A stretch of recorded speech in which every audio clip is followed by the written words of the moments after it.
સુરેન્દ્રનગરનો Dholidhaja dam 90% ભરાઈ જતા તંત્ર એલર્ટ થયું છે। ધોળીધજા ડેમ ગમે ત્યારે ઓવરફ્લો થઈ શકે છે। નીચાણવાળા વિસ્તારોમાં લોકોને નદીના પટમાં ન જવા માટે સૂચના અપાઈ છે। રતનપર, જોરાવરનગર, વઢવાણ, મેમકા, પડિયાદ સહિતના ગામડાના લોકોને સતર્ક રહેવા માટે સૂચના આપવામાં આવી છે।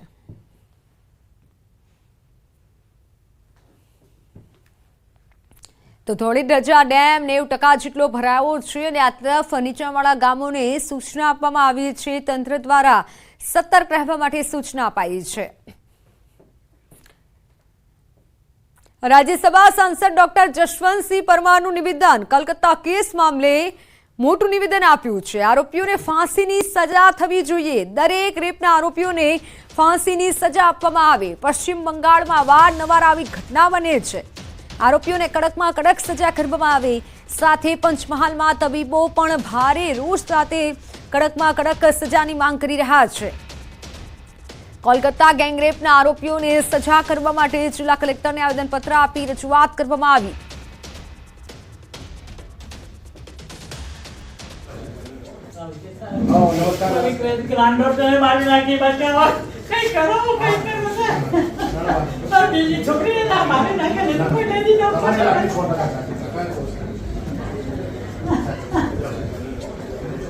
પિનલ કોડની જગ્યાએ જે ન્યાય સંહિતા આવી છે એ ન્યાય સંહિતાની અંદર પણ આ કાયદાને વધુ કડક કરવામાં આવ્યો છે અને તેની અંદર વારંવાર રેપની ઘટના થતી હોય, જેણે કરી હોય તેને ફાંસીની સજા પણ કરવામાં આવે એવું પ્રાવધાન છે। પરંતુ એક સમાજના નાગરિક તરીકે, ભારત દેશના નાગરિક તરીકે હું સરકારને બીજી એક વિનંતી કરવા માંગીશ કે દરેક રેપની ઘટનાઓ જો ખરેખર સાચા અર્થમાં સાબિત થાય તો તેની એકમાત્ર સજા એ ફાંસીની સજા કરવામાં આવે। અમને આ જોઈને યાદ આવે છે કે અમે જ્યારે રેસિડેન્સી કરતા હોઈએ ત્યારે રાત્રે અમને 2 વાગે, 3 વાગે, ક્યારે પણ કોલ આવે 4 વાગે, અમે એકલા સુમસામ રસ્તા પર જતા હોઈએ છીએ। આ છોકરી સાથે થયેલું વિચારીને પણ અમને કંપારી આવી જાય છે કે અમે તો થઈ ગયા પણ હવેની જનરેશનમાં શું થઈ રહ્યું છે। એટલે આ ઘૃણાસ્પદ કૃત્ય માટે બધાને ફાંસી જેવી સજા આપવી જ જોઈએ સરકારે અને એના માટે સ્ટ્રિક્ટ પગલાં લેવા જ જોઈએ અને લેડીઝ હંમેશા ફ્રી થઈ અને સેફ રીતે કામ કરી શકે તે બહુ જ જરૂરી છે। જે કૃત્ય થયું છે, જે દુષ્કર્મ થયું છે, જેને હેવાનિયતની હદ સુધી આપણે કહી શકીએ છીએ, એ એક એકદમ એજ્યુકેટેડ લેડી હતી। જે જગ્યા પર થયું છે એને પણ અમે જ્યારે ભણતા હોઈએ ને ત્યારે અમે મંદિર માનતા હોઈએ છીએ। એ જગ્યા પણ જ્યાં થયું છે એ અમારા માટે મંદિર છે। જે છોકરી પર આ થયું છે અને શું થયું છે એ બધાને જ ખબર છે, બરાબર છે। આમાં એક કોઈ જાતનું એજ્યુકેશન લેવલ નથી આવતું કારણ કે બધા હાઈલી એજ્યુકેટેડ પર્સનો આમાં હતા। હાઈલી એજ્યુકેટેડ જગ્યાએ આ થયું છે એટલે આવી વસ્તુઓ તો થવી જ ના જોઈએ। કલેક્ટર તેમજ મીડિયા સમક્ષ રજૂઆત કરતા વૃદ્ધ તબીબ ચોધાર આંસુએ રડી પડ્યા। ડોક્ટર તૈયબ શહેરાવાલાએ રડતા રડતા કહ્યું કે જે દીકરી સાથે આ ઘટના બની એ અમારા સૌની દીકરી છે, અમારા બધાની તે દીકરી છે। સાહેબ, આપણે ત્યાં ન્યાય પદ્ધતિ ઘણી ઢીલી અને લાંબી છે એટલે લોકો થાકી જાય છે। વર્ષ પછી આ બધું ભૂલાઈ જશે, તમને રોકવા છે। હું તો દરેક મા બાપને કહું છું કે તમે કોઈ પણ તમારા છોકરા છોકરીને ડૉક્ટર ના બનાવશો। અમારે બધાની આંખમાં આંસુ છે। આજે મારી દીકરી મારી જાય તો શું મારું હસતું મળવું હોય કે રડતું મળવું હોય? તો જૂનાગઢમાં પોલીસ સામે જ કાર્યવાહી। જૂનાગઢ એ ડિવિઝન પીએસઆઈ ઓઆઈ સીધીને સસ્પેન્ડ કરાયા છે, જ્યારે કે પીઆઈ વત્સલ સાવજને લીવ રિઝર્વમાં મૂકવામાં આવ્યા છે। લિસ્ટેડ બુટલેગર ધીરેન કારિયાના ડુપ્લિકેટ પાસપોર્ટની તપાસમાં બેદરકારી બદલ કાર્યવાહી કરવામાં આવી અને બીજી તરફ પીઆઈની અચાનક બદલી અંગે અચાનક ચર્ચાઓ થઈ રહી છે। ગંભીર ગુનાની તપાસમાં બેદરકારી બદલ એસપીની કડક કાર્યવાહી। મહત્વનું છે, લિસ્ટેડ બુટલેગર ધીરેન કારિયાના ડુપ્લિકેટ પાસપોર્ટ થકી વિદેશ ભાગી જવાની ફિરાકમાં હતો।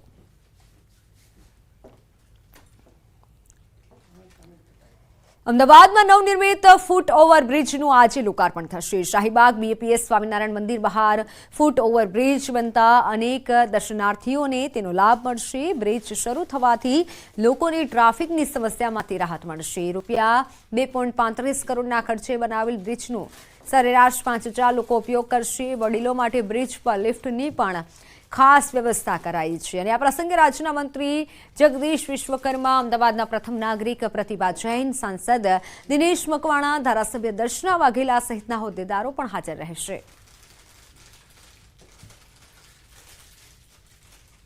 આજે અમદાવાદીઓને મળશે નવી ભેટ. અમદાવાદના શાહીબાગ વિસ્તારની અંદર ફૂટઓવર બ્રિજનું આજે લોકાર્પણ થશે અને આજથી જ ખાસ કરીને શાહીબાગ વિસ્તારમાં આવતા જતા તમામ દર્શનાર્થીઓ હોય કે રાહદારીઓ હોય તેમને આ ફૂટઓવર બ્રિજ છે તેનો ઉપયોગ આજથી તેઓ કરી શકશે. આ બ્રિજ જોઈ રહ્યા છો, 2.35 કરોડના ખર્ચે આ બ્રિજ બનાવવામાં આવ્યો છે અને આપ જોઈ રહ્યા છો કે સ્વામિનારાયણ મંદિર પાસે જ ખાસ કરીને આ ફૂટઓવર બ્રિજ બનાવવામાં આવ્યો છે, જેને કારણે દર્શનાર્થીઓને તો મોટો લાભ થશે, પરંતુ સાંજના સમય અને સવારના સમયે ફૂટઓવર બ્રિજને કારણે જે ટ્રાફિક થતો હોય છે તેમાં રોડ ક્રોસ કરતી વખતે પણ જે મુશ્કેલી સર્જાતી હોય છે તે મુશ્કેલી નહીં સર્જાય. આ પ્રકારનો બ્રિજ છે ઘણા બધા લોકોને ઉપયોગી થશે. મહત્વની વાત છે કે આજે સાંજે ખાસ કરીને અમદાવાદના પ્રથમ નાગરિક પ્રતિભા જૈન તેઓ આવશે, અમદાવાદના મેયર તેઓ અહીં ફૂટઓવર બ્રિજના ઉદ્ઘાટન માટે આવશે, સાથે રાજ્યના મંત્રી છે જગદીશ વિશ્વકર્મા, તો તેઓ પણ આ બ્રિજનું લોકાર્પણ કરશે. સાંજના સમયે આ પ્રકારના બ્રિજનું જે છે તે લોકાર્પણ થવાનું છે. અંદાજિત 2.35 કરોડનો ખર્ચ અને કહી શકાય કે રોજના 5 થી 10,000 જેટલા લોકો છે આ ફૂટઓવર બ્રિજનો ઉપયોગ કરી શકશે તે પ્રકારનો અંદાજ છે. તે માટે ખાસ કરીને વિશેષ વ્યવસ્થા પણ રાખવામાં આવી છે અને જેથી કરીને જે સ્વામિનારાયણ મંદિરની અંદર જે દર્શનાર્થીઓ આવે છે તેમની માટે પણ ખૂબ જ મોટી રાહત છે તે થઈ જશે. કેમેરામેન શ્રેણિક મહેતા સાથે દીપિકા કુમાર, ન્યૂઝ 18 ગુજરાતી, અમદાવાદ. રક્ષાબંધન, જન્માષ્ટમી, ગણેશ ચતુર્થી સહિતના તહેવારો નજીક છે ત્યારે વડોદરા શહેરમાં કાયદો વ્યવસ્થાને લઈને ગણેશ મંડળો મુશ્કેલીમાં મુકાયા હતા. ગણેશજીની આગમન યાત્રાની મંજૂરીને લઈને ગણેશ મંડળો મુશ્કેલીમાં મુકાયા હતા.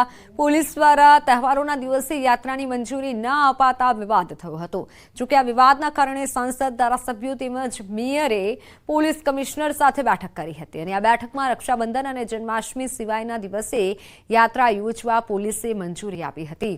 ગણેશ મંડળોને ધાર્મિક તહેવાર ઉજવવા પણ ભીખ માંગવી પડતી હોવાનો બળાપો ગણેશ મંડળોએ વ્યક્ત કર્યો હતો. 70 વર્ષથી સત્તાધારી પક્ષ જે બી હોય, વિરોધ પક્ષ જે બી હોય, એ લોકો આવતા હતા અને અમને સપોર્ટ કરતા કે અમે તમારી જોડે છે, અમે તમારી જોડે છે, અને આવીને એ લોકો દર વર્ષે અમને ભીખમાં તહેવાર મળતો હતો. આ વખતે ફરી પાછી અમે ભીખ મેળવવામાં અમે સક્સેસ થઈ ગયા છે. ગળામાં એક પટ્ટો છે કે તમારા ગળામાં કોઈ પક્ષનો, કોઈ ગલીનો, કોઈ બી પક્ષનો એવું નથી, તો તમે એનો વિરોધ જાહેરમાં કરી નથી શકતા. રક્ષાબંધન 19 તારીખ, જન્માષ્ટમી 26 અને 27 તારીખ, આટલી તારીખોને બાદ કરતા તમામ તારીખોની અંદર સુનિયોજિત રીતે, સારી રીતે પરમિશન આપી અને વારાફરતી તમામ ગણેશ મંડળના જે આયોજકો છે એમના પ્લાનિંગ પ્રમાણે એમને આગમન કરવા દેશે. કાયદાને અધીન રહીને લોકો તહેવારની ઉજવણી સારી રીતે કરી શકે, પરંપરાગત તરીકેથી એક શાંતિપૂર્ણ માહોલમાં કલ્ચરલ ટ્રેડિશનલ વેલ્યુઝ સાથે આનું સેલિબ્રેશન થાય તે માટે પોલીસ વિભાગ અન્ય વિભાગો સાથે સંકલન કરીને તમામ વ્યવસ્થાઓ ગોઠવશે. યાત્રાધામ અંબાજીમાં ગ્રાહક સુરક્ષાનું રાષ્ટ્રીય મહાઅધિવેશનનું આયોજન કરાયું અને દેશના ગ્રાહક આંદોલનકારીઓની રાષ્ટ્રીય પરિષદનું આયોજન કરવામાં આવ્યું હતું. જેની થીમ ભારતમાં ગ્રાહક સુરક્ષા વ્યવસ્થાની પડકારો અને ભાવિ વ્યૂહરચના રાખવામાં આવી હતી. આ કાર્યક્રમ ગ્રાહક સલાહ અને સુરક્ષા કેન્દ્ર દાતા વિપુલ ગુજ્જર દ્વારા અંબાજીમાં ઇસ્કોન અંબે વેલી ખાતે યોજાયો અને જેમાં દેશના 20થી વધુ રાજ્યો અને કેન્દ્ર શાસિત પ્રદેશોમાંથી 200 સ્વૈચ્છિક ગ્રાહક સંસ્થાઓના પ્રતિનિધિઓએ ભાગ લીધો હતો, જેમાં ગ્રાહક ફરિયાદ માટેની પદ્ધતિથી લોકોને વાકેફ કરાયા હતા. बाजी की शक्ति स्थल पर हम लोग इकट्ठा हुए हैं. देश के उपभोक्ताओं को शोषण मुक्त बनाने की जो हमारी लड़ाई चल रही है उसमें जो दिक्कतें आ रही हैं उसकी समीक्षा करने के लिए देश में जो कानून बने हैं, उपभोक्ता संरक्षण कानून 1986, 2019, खाद्य अपमिश्रण निवारण कानून, लीगल मेट्रोलॉजी कानून, उन सब के बावजूद आज भी देश का बहुसंख्यक वर्ग, गरीब, किसान, मजदूर, पिछड़े तबके के लोग आज भी शोषित हो रहे हैं. तो क्या कारण है कि हम इन कानूनों को प्रभावी ढंग से क्रियान्वित नहीं कर पाए? इन सब को लेकर आज यहाँ चर्चा हो रही है. તો આણંદ જિલ્લાના ખંભાતમાં 125 વર્ષ જૂના પૌરાણિક શ્રી સ્વામિનારાયણ મંદિરમાં હિંડોળા ઉત્સવનું આયોજન થયું. અહીં દર વર્ષે શ્રાવણ માસમાં હિંડોળા ઉત્સવ ઉજવાય છે. હિંડોળા ઉત્સવમાં શ્રી હરિને હીરના હિંડોળે ઝુલાવવામાં આવે છે. ખંભાત 200 વર્ષ પૂર્વે દરિયાઈ બંદર હતું અને તે સમયે હીર એટલે કે સૂતર ખૂબ જ પ્રખ્યાત હતું. ત્યારે ભક્તો ભગવાનને હીરનો ખેસ પહેરાવતા અને ત્યારબાદ મંદિર બનતા હિંડોળા ઉત્સવની શરૂઆત થઈ. અહીંનો હિંડોળા ઉત્સવ ભક્તોમાં આકર્ષણનું કેન્દ્ર છે. દૂર દૂરથી લોકો હિંડોળા ઉત્સવના દર્શન કરવા માટે આવે છે. શ્રાવણ માસમાં હિંડોળા ઉત્સવ દરમિયાન સંધ્યા આરતી સમયે હરિભક્તો ભજન કીર્તનનું રસપાન કરે છે. કાશી જોડા અને ઢોલના તાલ સાથે ભક્તોના ભજન કીર્તન સાંભળવા પણ એક લહાવો છે.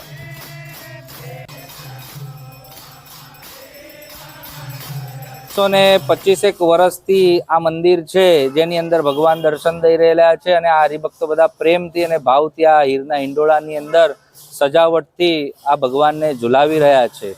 આજે આનંદ થાય છે. આવો આ ઉત્સવ આપણે સાંભળીએ છીએ જે સંપ્રદાયની અંદર અમુક જ મંદિરોમાં થાય છે, જેમાં પણ ખંભાતમાં આપણે આવીએ ત્યારે આ ઓછવ્યા જ્યારે પદો ગાતા હોય ત્યારે આપણને નાચી ઉઠવાનું મન થાય છે. આણંદ જિલ્લા ખંભાતમાં આવ્યા છીએ. હરિકૃષ્ણ મહારાજના મંદિરમાં હીરના હિંડોળામાં ભગવાન ઝૂલે છે અને હીરના હિંડોળા ઝૂલાવા જ આવ્યા છીએ અને દર્શન કરવા માટે આવ્યા છીએ. સ્વામિનારાયણ સંપ્રદાયની અંદર હીરના હિંડોળા, રેશમના હિંડોળા માત્ર કોઈ જગ્યા થતા હોય તો ખંભાત શહેરમાં થાય છે અને ખંભાતના હરિભક્તો સંપ્રદાયની અંદર અલગ અલગ ધામોની અંદર પણ આ રેશમના હિંડોળા બનાવવા માટે જાય છે. રક્ષાબંધનના તહેવારને હવે ગણતરીના કલાકો બાકી છે. બજારમાં અવનવી રાખડીઓ ધૂમ મચાવી રહી છે. ત્યારે વાત કરીએ મોરબીના કલ્યાણપર ગામની કે જ્યાં રાખડીઓને લઈને ગૃહ ઉદ્યોગ ચાલી રહ્યો છે. અહીંની રાખડી મોરબી પૂરતી સીમિત નથી. અહીંની રાખડી મોરબી પૂરતી સીમિત નથી, પરંતુ દેશભરમાં મોકલવામાં આવે છે અને સિઝન દરમિયાન લાખો રૂપિયાનો વેપાર પણ કરવામાં આવે છે. આ રાખડીઓ દ્વારા અનેક મહિલાઓને રોજગારી મળે છે. 300થી વધુ મહિલાઓ આ ઉદ્યોગ સાથે જોડાયેલા છે. આ મહિલાઓ 700થી વધુ ડિઝાઇનની રાખડી બનાવે છે. ટંકારા તાલુકો ઇમિટેશનની સાથે સાથે રાખડીઓ દ્વારા રોજગારી પૂરી પાડી રહ્યો છે અને આ કામ દ્વારા મહિલાઓ સ્વનિર્ભર બનવાનો ગર્વ અનુભવી રહી છે. છેલ્લા 6 વર્ષથી આ બિઝનેસમાં જોડાયેલી છું. આ ટંકારા તાલુકાના કલ્યાણપર ગામમાં લગભગ 50% મહિલાઓ ઘરે બેઠા આ બિઝનેસ સાથે જોડાયેલી છે. આ બિઝનેસથી તેને રોજગારી મળી રહે છે. તેને બહાર ક્યાંય કામ કરવા જવું પડતું નથી અને આ બિઝનેસ અમે રાખડીનો અહીંયા તમામ મેન્યુફેક્ચરથી અહીંયાથી સ્ટાર્ટ કરીએ છીએ. કોલકાતા, બિહાર, પંજાબ, હરિયાણા જેવા અનેક રાજ્યોમાં જાય છે. આ બિઝનેસથી અમને મહિલા વધારે આ બિઝનેસથી સંકળાયેલા છે. મહિલાને સારો એવી કમાઈ મળી રહી છે. આ બિઝનેસથી મહિલા માટે એક આવકનું સારું સાધન છે.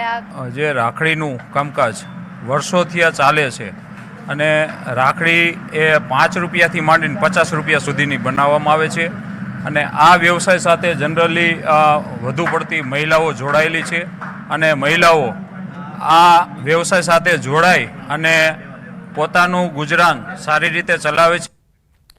તો હાલ સમાચારોમાં સમય થયો છે વિરામનો.